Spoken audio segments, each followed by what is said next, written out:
Assalamualaikum class, good morning. Today we'll meet again in our new topic, that is the decision making process. Okay, what is consumer decision? In the slide, the process which consumers go through to make purchase decision. And the second point, many factors or motivators that encourage purchase decision. And many range of motivators motivate a person to take holiday to specific place. Alright, so decision is the thing that you have made a plan and you achieve that plan by hook or by crook. That is the thing that you must meet. That's the purpose. You meet the purpose, you meet the objective, you meet your dream. Okay, whatever that you expect, you confirm to yourself that by hook or by crook, by all means or by all possible efforts that you need to achieve that dream. You go for that particular objective and then you grab it in your hand. That is what we call you are fulfilling your desire. Alright, so that's what we call decision making. And whether or not the decision that you have made is a good decision or the wrong decision. Alright, if you here in the typology of motivators in tourism, first, tourist is surrounded by the attribute here: physical, relaxation, suntan, exercise and health, and sex. Okay, and for the cultural, they need to go for sightseeing and experiencing new cultures. The tourist needs to seek for exclusivity, fashionability, obtaining a good deal, ostentatious spending opportunities, and for the personal development, increasing knowledge, learning new skill. And about the personal, visiting friends, relative, make new friends, need to satisfy others, search for economy if one very limited income. Emotional, they go for nostalgia, romance, adventure, escapism, fantasy, spiritual fulfillment. Now class, so if you go for a holiday, not only that you obtain this physical dimension about relaxation, suntan, exercise, health and sex, but also you also reach this one. Yeah, this one: emotional, nostalgia, romance, adventure, escapism, fantasy, spiritual fulfillment, depending on the place that you have visited and the attractions. And also when you are going to the points of interest at that particular destination, perhaps you will see or expect to see and experience some cultural show, experiencing new cultures, and then perhaps you might want to buy souvenirs. We want to take a photograph behind the Eiffel Tower, or behind the backdrop is a very exclusive or significant architectural design landmark. Then you could gain exclusivity, fashionability, obtaining a good deal, spending opportunities, and then you do gain some knowledge and learning new skills at that particular site. Alright, leisure motivation skill. So what are the motivation? First, intellectual, and then the social, and the stimulus avoidance and competence mastery. Leisure motivation. What is intellectual? When you go there at that particular site or destination, you might want to place yourself as a tourist. If you are a heritage manager, if you're a tourism officer, tourism director, one day you might want to put yourself or assume yourself as a tourist when you are at that particular interest or point of interest. Okay, there are so many points of interest, there are so many things that you need to discover, there are so many landmarks that you need to admire. Alright, so all those experiencing, mingling with the local people, you read somewhere and you communicate with the locals, it could induce some intellect among the visitors. And then they also improve their social skills, mingling around, communicate with the host, communicate with the guests, other guests as well, and competence mastery. Alright, before this you never experience hill climbing. When you go there are activities that you need to climb, and you climb with your peers, with your friends, then you get some of the skills, you're competent in doing that. And the stimulus avoidance, what is stimulus avoidance? You avoid some stimulus it also equals to the relieving stress. You are avoiding the stimulus of the stress. The stress can't be stimulated. When you go there, you will relieve your stress. That's why I call leisure motivation. This some of the terminology can be sometimes it is very confusing, but it is always related to the stressful and fatigue. Go for a holiday because you might want to relax. All right, we need some rejuvenation. We need some energy revival. That's why we go for a vacation. I need short vacay. I need a long holiday. So because you might want to pamper yourself, because you might want to get me time. And motivators and the tourist main factors include personality, lifestyle, past experience, past life, perceptions of oneself, perception from others, main factor. But why do you need to travel abroad? Why do you need to travel to the other part of destinations away from your home? When you travel a lot, you will get some benefit. First, you will improve your social skills, you improve your communication skill, you improve your maturity skills. You have the ability to weigh between good place and bad place. You have the ability to identify whether this place is safe to visit, whether this place is okay for you to visit. Because of this place, you might want to avoid certain hour because this place is congested during this hour. Because of this place crowded during this hour. Okay, that would induce some maturity level among the tourists. Okay, about the past experience. Past experience is about, all right, you've been to that particular site before, and then you might want to go again. First experience at that particular site, you didn't know how to plan because you do lots of mistakes during your first trip. Example, to New Zealand, and then after second visit to New Zealand, you go to Auckland. Then you have learned something from previous because you have learned from previous trip at Auckland, you learn something because of the incompetency during the travel before, and because of the some mistakes that you have made before, because of some of the not so perfect trip you have made before. And then when you go revisit that particular site, same site, example, after 2 years, you have made a very good planning to that particular site. Okay, and about past life, perceptions of oneself, perception from others, those are some of the motivators and the tourists. There are so many things during the first trip that you feel incomplete, and then you go again for the next trip. You might want to fulfill all the incompleteness of the thing that you have made before, the not so perfect trip that you have made before. You go revisit for the same site again the next 2 years probably, and then you have learned something from the previous trip. Motivators can be a combination of more than one factors. Motivators and different market segment.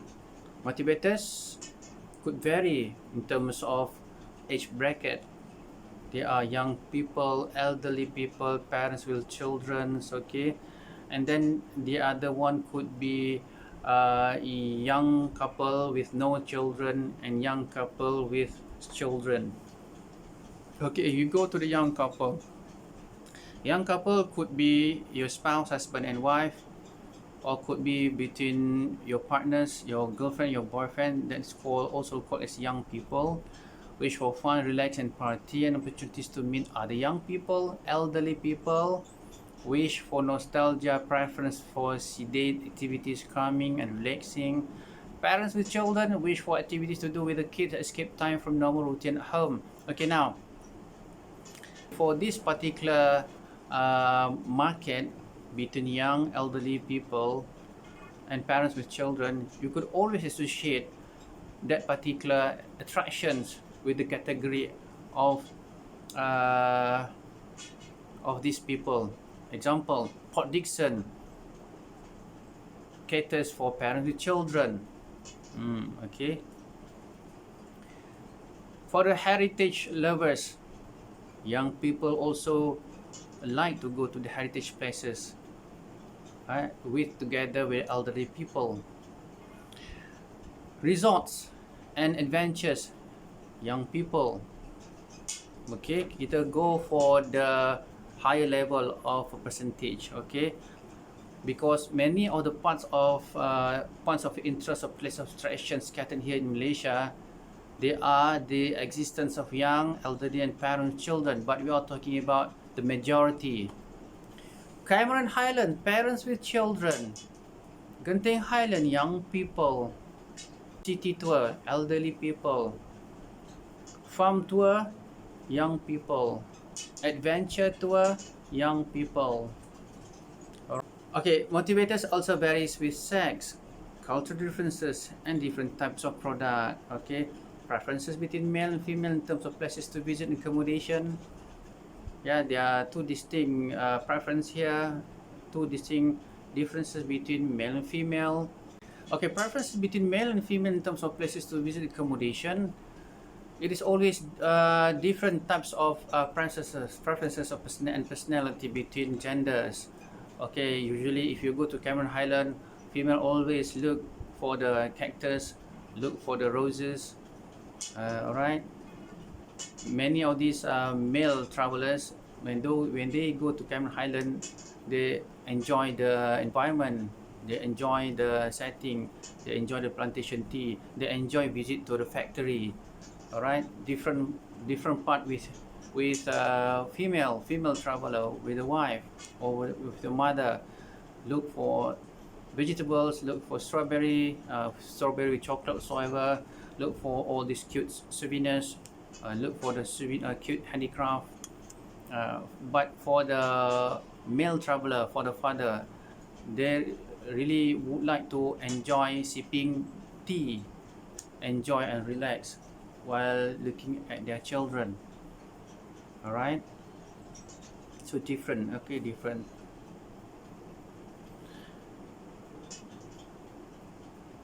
Motivators and timing of purchase decisions may vary in terms of when the purchase is made. Last minute booking may reflect desire to get good bargain just to escape. Prior in advance booking may reflect intention to fulfill certain desires. First, may vary in terms of when the purchase is made. It is advance booking or last minute booking, or you have planned ahead. Sometimes when you plan it ahead for few days or 1 week or 1 month, first point here, you look at the may vary. May vary means that it could change. May vary means that there are so many things that there are so many factors influence the decision. They may vary pelbagai dalam pelbagai bentuk. When you look ahead for a future holiday, example to Perth, alright, 1 month before, the price of ticket is very high, and then you might want to look for the cheaper price in Asia 6 months before. That would be the greatest time that you might need to secure and place a booking, because you get a very cheapest rate for the flight ticket to Perth. Alright, that's number one, advance booking. But sometimes when you plan too well, it couldn't happen. It couldn't turn to reality because there are so many of the sudden things that happen in the middle of the planning, ataupun towards the planning when you are about to reach the departure date.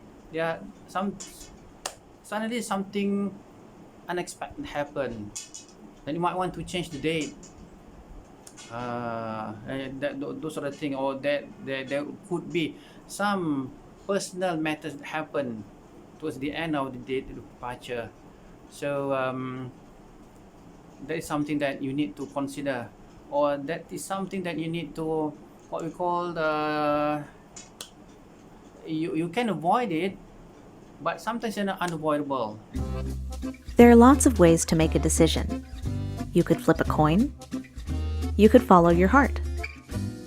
Or you could just make a choice at random and hope for the best. That's probably okay for small decisions, but what about more important ones? It's better to think carefully about your options and consider the many paths you could take. With the right tools, you can learn to do this objectively, so you can make decisions that you feel good about. Here are some strategies that can help. The first step to making any decision is simple. Identify the problem. As an example, say you're trying to choose between two different apartments. One is cheaper, but farther away from work. The other is closer and nicer, but much more expensive. Which one would you choose? Depending on what you value, you probably have some idea. This initial response, the one tied to your instincts and emotions, is perfectly valid. However, you should also try to look at your options rationally. Start by comparing them. There are several ways to do this. For example, you could list all the factors that you're considering, things like price, location, and other amenities, then choose the one thing that's most important to you. With that in mind, which option comes out on top? You could go one step further and create a point system. Take that same list and turn it into a scorecard for each option. In this example, that means apartment 1 would score high on affordable rent, let's say a 10, but much lower on location. Apartment 2 would score about the opposite. Keep going down the list until you've scored every item, being as objective as you can. Then add up the totals, and maybe you have a winner. Looking at it another way, you could evaluate one option at a time with a list of pros and cons. It sounds simple, but sometimes it helps to write these things down. This time, it's okay to be subjective. Certain factors can and should carry more weight than others. It's how you feel about them that counts, so be honest about what these things mean to you. Imagining possible outcomes might give you some perspective on the decision. Say you're thinking about adopting a dog. What do you think the consequences might be in a month? In a year? How about several years from now? Making decisions can be a roller coaster ride, especially when there are long-term consequences to think about. We can't see into the future, but we can try to be prepared. At this point, it's normal to feel overwhelmed, even stuck. With so much to consider, how do you know you're making the right choice? There are 2 more techniques that can help you fire up your brain and trick it into thinking differently. Try this one, the 2-minute diversion. Distract yourself with a 2-minute activity that you find moderately difficult. Maybe you like playing mobile games or solving math problems for fun, whatever works for you. Believe it or not, you'll continue to process the decision unconsciously, according to brain imaging research by Carnegie Mellon University. This brief window of time helps you internalize important details, so you can make better, more insightful decisions. Sometimes it helps to step outside yourself and pretend you're helping someone else. Studies show we're able to think more objectively in third person. That's why it's easier to give advice than it is to receive it. If a friend or family member was struggling with the same decision, what questions would you ask them? What compromises would you suggest? Really think about it. Adopting a different point of view might help you see the situation in a whole new way. Making decisions isn't like taking a test. There are no right or wrong answers per se, it just depends on the situation. Focus on taking the time to think about your options and what you hope to achieve, so you can feel confident about the choices you make. It's not as easy as flipping a coin, but it's worth the extra effort. Okay class, the chapter 9 we have successfully completed it, and then we go to the next topic, which is tourism demand and market, because the topic 9 and topic 10 is like brothers sisters. They need to be included and complement with each other. They can't be separated. Alright, now the next is the nature of demand in different segments of the tourism market. Okay, here the diversity of market segments in tourism demand characteristic. Okay, we do have so many of market available. There are family market, domestic tourists, the backpacker market, visiting friends, relatives, excursionists, or day trippers, educational tourists, religious tourists, the snowbird market. What's snowbird? Ethnic minority tourists with disabilities, social tourism, and short break market. If you have a question about all this market, if you need to ask me, you can always ask me in Telegram group. Don't ask me in the YouTube comment, okay? In the YouTube comment, you always place your understanding about the today's topic, okay? You ask me the question in the Telegram group, okay? Just tanya right away after you have watched the video, alright? Because this is ODL, I can see you. You will always see me here, but I can't see you. I don't know the level of your understanding. Okay, example here. If you do have any questions about hedonistic tour, what is hedonistic? Hedonistic is this kind of tourists who always look for entertainment. Entertainment is number one, 100% entertainment. No other thing, no other activities other than entertainment. You go for singing, dancing, whatsoever. Entertainment, drinking, and have fun, laugh with your friends. Okay, with some girls and boys. That's what I call hedonistic. Clubbing, example, hedonistic. You might want to also ask what is excursionist. Okay, go here, the family market. Family market, you do have babies, infants, early school age children, teenagers. Those are the components in the family market. So how many teenagers? Sometimes how many adults as well, how many infants as well, how many early school age children, how many toddlers you have, how many babies you have. So the family market also one of the elements or component that influence your decision making as a traveler when you're about to go to a certain destination. If you do have a plan to hills resort or staying at the forest, I don't think it is suitable for family. You go for camping activity, I don't think it is suitable for family. Even though the place is secure and safe, convenient as well, the family also can go for that particular unique stay at that camping site, but the percentage is very small. We are talking about dominant, we are talking about the majority part. Family market, Port Dickson number 1, Cameron Highland, alright. Tempat-tempat around the city, yang tu memang family market, go for it, okay. And then consumer behavior, okay, and then consumer behavior and markets in different sectors of tourism. Okay, now factors taken into account when making a purchase decision. Seasonality, example, raining season, dry season, cold season, school holiday season, long holiday, macam-macam season lah. Okay, macam-macam season. Contoh here in Malaysia, season apa? Musim tengkujuh. Not many people travel. Okay, during those time, hotels make promotion. Whoever stay at that particular hotel for 2 nights, free 1 night. That's what you call the thing that you need to strategize to influence the visitors to go and stay at that particular hotel for a long time. Musim tengkujuh, less people travel. Distance travel to use tourism products and services. Distance travel. There are so many of the southern region visitors. They are not going to the northern region part. Example, Bukit Tambun Resort ke whatsoever, ataupun go to the Perlis ke, apa dia kan. So all those because all the factors of the distance affect the decision process. Okay. Okay, the most southern region people go further until Cameron. Then that's it. Going out further, very small percentage.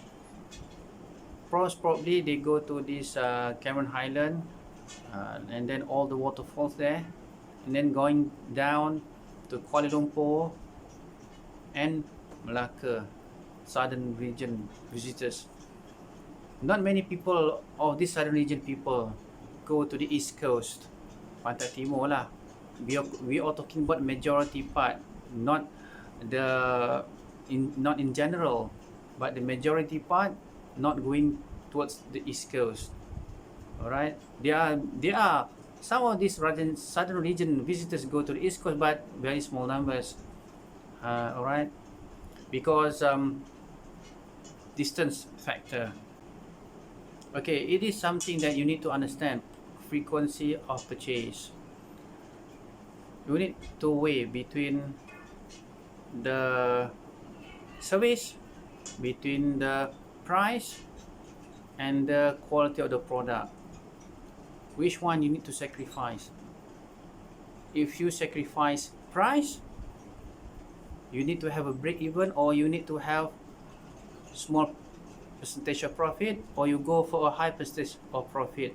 If you go for a high percentage of profit, that means your product is very expensive. Once people buy, people will forget about you. Or if it is not about the price, it is always about the service. Okay, service. Once people buy that particular product, they experience service. If your service is lousy, that was the first and last they buy from you. If your service is the best service that you have provided so far to the customer will remember you forever. There will be some high probability that they will go and look for you if they happen to go visit that particular site again in the future. Alright, so the other thing is about the safety of that particular site, the comfortability, the accessibility, the surrounding, the peaceful environment, the peaceful community, the friendliness of the community. Alright, about the hospitality of that particular site, provided by the host to the guest. Macam tu lah. Okay, mana kata bila guest to arrive that particular site, they feel that they have been treated like a VIP. Okay, then it would ignite or influence the frequency of purchase. Macam tu. So which one?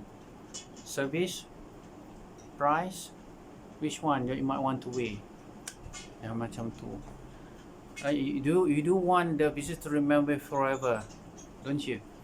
Okay, methods. Okay, now methods of segmenting the market. Geographical, demographic, business versus leisure travelers, frequent travelers versus organized groups, independent tourists versus organized groups. Now, you do have a site, you do have a destination, you are a government, okay, you are tourism director, tourism officer at Tourism Malaysia. So now you are segmenting your market based on, first, geography. Southern region, northern region, East Coast region, Borneo region. And then how many of these places situated at this particular southern region? How many points of interest? And between the points of interest, which place of interest is the most popular one? You need to highlight that particular site. In Malacca, there are so many of places of interest, about nearly 50 places of interest. But which places of interest among these 50 places or 50 sites is dominant one, is the popular one? Okay, I'm sure that many of you didn't realize that there are so many of the places of attractions in Negeri Sembilan. More than 20, I think nearly 30 places of interest. But which one is dominant one? Which one is very popular? Which one is very popular? Port Dickson, of course. Okay, Makam Dol site or Batu Megalis site at Panas Cerana Putih is also part of the places of attractions here in Alor Gajah, but it's not very popular. It's not celebrated by visitors because it's underdeveloped site. It's a forgotten site. So demographic, age, sex, and family status. Demographic profile. You have many kinds of age brackets. People, you have young people, elderly people, and the other one is the family bracket. All right, now business versus leisure travelers. Business versus leisure travel. That's why majority of these hoteliers, they are promoting their seminar package, and while at the same time allowing for some complimentary city tour for the seminar clients. Okay, frequent traveler versus organized groups. Okay, frequent travelers versus organized group. Organized groups means that you are in a travel agency, you are in a package, you're in a group. Okay, you've been organized by a travel agent. That's what we call organized group. And the other one is frequent travelers. Could be independent travelers ataupun FIT, foreign independent traveler. Okay, that one, that what called the FIT, for the independent traveler. Satu lagi the local, for the independent tourists versus organized groups. So which one you might want to go ahead? Which one you want to cater? Okay, you go ahead for both independent, the FIT, and the organized. Okay, you go ahead for all those categories. Orang perseorangan lokal, orang perseorangan orang asing, orang putih, and then the organized group tour. Alright, that's how you market segment based on because there are so many of millions of people out there with what we call different perspective, with different motivation, with different planning, because there are so many complexity there. So because of that complexity, you might want to target for all. You go ahead for all, no problem. But if you are about to go for this place of interest, example Cameron Highland, okay, you can segment Cameron Highland in terms of geography. Biasa southern region people, northern region people pun pergi juga, because Cameron ni dia hill resort, dia ada dia punya own uniqueness because of the cool environment, because of the tea plantation. That's what you call the strong factors make people go and visit Cameron Highland. You go for geography, you go demographic. Yeah, that's why there are so many of places of interest, of points that cater for both gender, male and female. And then there are so many hotels at Cameron Highland also offering seminar package. And then after you after you have made some discussion with your fellows, with your business fellows, right after that you can go for a leisure visits around Cameron Highland, Brincang, Tanah Rata, whatsoever, taking pictures, strolling along the garden, can sipping the tea, can have a barbecue dinner during night time at hotels. Wonderful experience kan, macam tu. Alright, the marketing mix and tourist behavior, the 4P's there. The 4P's: product, place, price, promotion. This is the thing that you need to understand. Okay, we take example Cameron Highland. What is the product for Cameron Highland? The product. We are talking about the product here. What is the product of Cameron Highland? What else? Tea. It's always tea. It's always about strawberry. Cameron Highland strawberry, vegetables, and the sensation moment during cool time, kan? During sipping the tea at the high area, at the deck, at the Sungai Palas factory example. Okay, price. There's so many variety of prices for the accommodation at the, on top of the hill, Cameron Highland. From below, as cheap as budget hotel to the luxury hotel, Cameron Highland. Alright, and there are so many places of interest at Cameron Highland. More than 11, more than dozen places of attractions at Cameron Highland. And then there are so many affordable places for you to enter at affordable price. The ticket entrance is very affordable. And promotion, Cameron Highland is a destination which is very established, no need for the government to promote any more established product. Cameron Highland is an established attraction. No need for the government to promote anymore. The only thing that needs promotion is the accommodation, the uniqueness of accommodation, the comfortability that the client would gain when they are staying in a particular area. Right, okay, promotion needs to be handled with care, needs to be done frequently, strategically, to cater for the needs of different characteristics of visitors. Okay.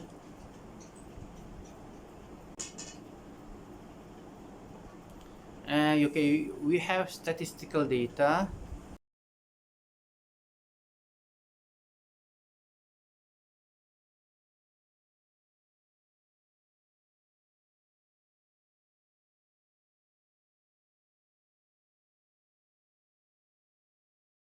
That is all about our today's class about the consumer decision making process. So I hope you stay safe there, and I wish you the best in your routine.